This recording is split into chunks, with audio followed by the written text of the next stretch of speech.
এই বাদী ভিকটিমের বিয়েতে কোনো আপত্তি নাই, কিন্তু দেনমোটটা 15 লাখ টাকা নির্ধারিত করতে হবে। আমরা যেহেতু বিয়ে করে সংসার করব, সুতরাং জামিন দিলেও আমার আপত্তি নাই। প্রথম স্ত্রীর অনুমতি সাপেক্ষে দ্বিতীয় বিয়ে হতে পারে, এটা আইন অ্যালাউ করবে। নারী কনস্টেবল চামেলি খাতুন, উনি এই মামলার বাদী, সেই ভিকটিম। তো যদি কোনো মামলায় একই ব্যক্তি বাদী হয় এবং ভিকটিম হয়, আপনারা জানেন যে তার আর অন্য স্বীকারোক্তির প্রয়োজন পড়ে না।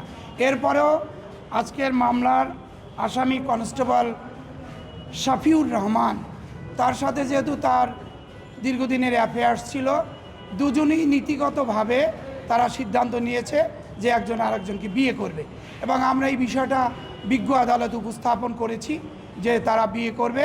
সুতরাং যদি বিজ্ঞ আদালত তার রিমান্ড বাতিল করে জামিন মঞ্জুর করে, তাহলে এখানে বাদী যিনি আছেন নারী কনস্টেবল, তার কোনো আপত্তি নাই। তো বিজ্ঞ আদালত বললেন যেহেতু তারা দুজনই অ্যাডাল্ট, প্রাপ্তবয়স্ক, তো তারা যদি বিয়ে করে এখানে আমার কোনো আপত্তি নেই বা আমারও বলার কিছু নেই। তবে তারা বিয়ে করলে তারা এটা তাদের ব্যক্তিগত কনসেন্ট। তো সেক্ষেত্রে রিমান্ড চেয়েছিল, বিজ্ঞ আদালত রিমান্ড এবং জামিন উভয় আবেদন নামঞ্জুর করেছে, এবং বাদী এবং ভিকটিম একই ব্যক্তি হওয়ায় উনি বিজ্ঞ আদালতে দাঁড়িয়ে বলেছে যেহেতু তাদের মধ্যে সম্মতি হয়েছে বিয়ে করবে, তো বিয়ে করলে সেখানে বাদী নিজেও বলেছে যে রিমান্ড আমি চাই না, আমরা যেহেতু বিয়ে করে সংসার করব, সুতরাং জামিন দিলেও আমার আপত্তি নাই। বাদীর আপত্তি ছিল না।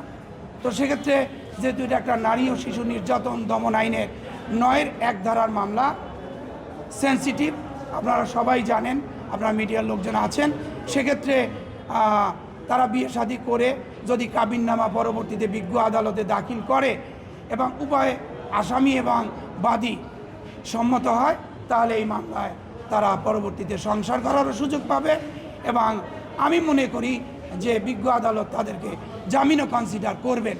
আর আজকে জামিন এবং রিমান্ড উভয় আবেদন নামঞ্জুর হয়েছে।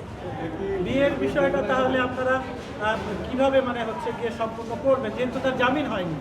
বিয়ের বিষয়টা এভাবে সম্পন্ন হতে পারে যদি এই আদালত ছাড়া আমরা যেমন উচ্চ আদালতে যদি যাই, উচ্চ আদালত যদি সম্মতি প্রদান করেন, ইয়েস আসামিকে নিয়ে আসেন, আসামির উপস্থিতিতে যদি এখানে বিয়ে করে কাবিননামা বিজ্ঞ আদালতে দাখিল করা হয়, সেখানে আসামিও যদি স্বাক্ষর করে, বাদীও স্বাক্ষর করে, এই কাবিননামাটা বিজ্ঞ আদালতে আমরা দাখিল করি, দেন তাদের মধ্যে জামিনে আর কোনো সমস্যা থাকবে বলে আমরা মনে করি না, এবং তাদের ফিউচার কনজুগাল যে লাইফ, সেটাও সুন্দরভাবে লিড করতে কোনো আইনগত বাধা থাকবে না।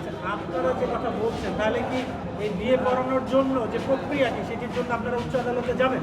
হ্যাঁ, এই ব্যাপারটা নিয়ে যেহেতু আজকে ফার্স্ট ডে রিমান্ড চেয়েছে, সাধারণত রিমান্ড জামিন একদিনে হয় না, তো যেহেতু এটা নারী শিশু আইনের মামলা, আমরা এটা নিয়ে একটু উচ্চ আদালত বা অ্যাপেক্স কোর্টে যাব, এবং ওখানে এই বিষয়টা সেটা সাইড হবে বলে আমি বিশ্বাস করি। আপনি বলছেন যে বিয়ে করলে এটা সমাধান হবে যেহেতু ধর্ষণ মামলা, কিন্তু যিনি কনস্টেবল আসামি পুরুষ, তার তো গিয়ে আপনার প্রিভিয়াস একটি স্ত্রী রয়েছে, এইখানে আসলে সেই জায়গাটা কিভাবে দেখছেন আপনারা? তার যদি প্রিভিয়াস স্ত্রী থেকে থাকে, সেটা অফ দ্য রেকর্ড, আমরা এখনো এই বিষয়টা সম্পর্কে 100% অবগত নই। গতকালকে তো আদালত প্রশ্ন করছে, হ্যাঁ, আমার গ্রামে আরেকটি স্ত্রী রয়েছে, যদি এমনটি হয়, সেক্ষেত্রে আইন অনুযায়ী প্রথম স্ত্রীর অনুমতি সাপেক্ষে দ্বিতীয় বিয়ে হতে পারে, এটা আইন অ্যালাউ করবে। প্রথম স্ত্রীর যদি অনুমতি দেয় তুমি দ্বিতীয় বিয়ে করো, তাহলে সে করতে পারবে, এটা আইনের কোনো বাধা নাই। 1961 সালের মুসলিম পারিবারিক আইনের বিধানেও এটা রয়েছে, এবং নারী ও শিশু নির্যাতন আইনের যে 9-1 ধারার মামলা, সেক্ষেত্রে সে আসামি বেনিফিট পেতে পারে, এবং তারা ইচ্ছে করলে যদি উভয়ের সম্মতি দেয়, তাহলে সে সুখে শান্তিতে তার ভবিষ্যৎ স্ত্রীদের নিয়ে সংসার করতে পারে, তাতে আইনগত কোনো বাধা নেই। পাত্রপাত্রী উভয়ই, আসামি এবং বাদী উভয়ই সম্মত ছিল। যদি বিজ্ঞ আদালতের প্রিমিসের মধ্যে এই জিনিসটা সম্পন্ন করতে তাদের বিজ্ঞ আদালতের অনুমতি লাগে, তো আমরা মনে করি যে তাদেরকে কোনো এক সময় দুজনকে উপস্থিত করে আমরা এই বিষয়টা ফয়সালা করে নেব। 20 লক্ষ টাকা উনি প্রাথমিকভাবে চেয়েছিল, কিন্তু পরবর্তীতে উভয় পক্ষের এবিলিটি, তার চাকরির স্ট্যাটাস সব মিলে 15 লাখ টাকা ধার্য হয়েছে। 15 লাখ টাকা এই বাদী এই ভিকটিম বিয়েতে রাজি হয়েছে এবং যে কোনো সময় যে কোনো পর্যায়ে যদি বিয়ে হয় তো এই বাদী ভিকটিমের বিয়েতে কোনো আপত্তি নাই, কিন্তু দেনমোটটা 15 লাখ টাকা নির্ধারিত করতে হবে।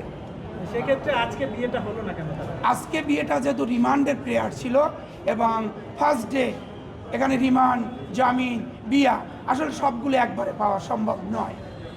প্রক্রিয়ার মধ্যে দিয়ে যেতে প্রক্রিয়ার মধ্য দিয়ে আমাদেরকে আগাতে হবে এবং সেক্ষেত্রে প্রসিডিউর আছে, ওটাকে ফলো করতে হবে। আগামীকালই কি উচ্চ আদালতে মানে মহানগর কোর্টে আপনারা আমরা আবেদন আজকে করবেন? যদি সার্টিফাইড কপি পাই বা কালকে দিনের মধ্যে পাই, day after tomorrow we file this case to the district ও সেশন জাজ কোর্ট ফর বেইল। একটা প্রশ্ন আছে, ধর্ষণ একটা অপরাধ।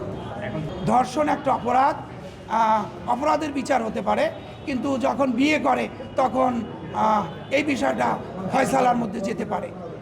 যেহেতু বিয়ের মাধ্যমে তাদের দাম্পত্য জীবন, সাংসারিক জীবনটা স্টার্ট হবে, সেক্ষেত্রে আইনটা বাধা হয়ে দাঁড়াবে না তাদের সুষ্ঠু দাম্পত্য জীবনের জন্য।